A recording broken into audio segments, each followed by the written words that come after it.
lot of people think that optimism is naive. It's not.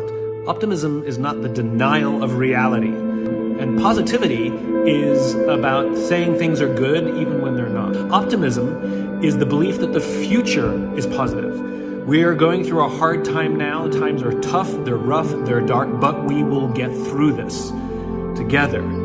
That's what optimism sounds like. Now let me say this before I move forward, and I can't explain it, but you better feel me. Winners win and losers lose. I don't know how it happens, but winners win. And if you create a culture of losing, if you keep being a victim, if you keep letting losing happen to you, if you keep letting people do you and treat you any kind of way, it's going to become a culture.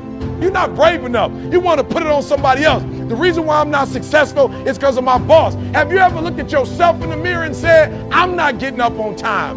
I'm not going to work on time. I have standards. I have values because I value myself enough to give 120% or don't do it. That's the problem with some of you.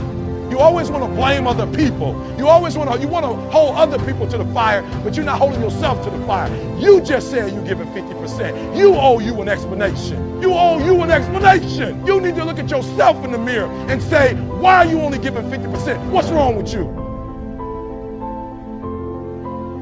Free yourself from the disease of making others wrong, and you'll free yourself from the disease of making yourself wrong. You have a lot more energy to create solution instead of problems. It's part of the power of positive thinking instead of falling for the destructive power of negative thinking. We've got to condition ourselves, because if we don't, we'll go back to the automatic state that most people live in today's society. The way to develop the habit is to go on a mental diet. And most importantly, you got to find something to appreciate even in the tough times. Because in reality, as we've talked about so often before, the toughest times in your life sometimes provide you with the real resources to change your life. But the habit of noticing something you can appreciate out of the situation, even something that seems to be negative.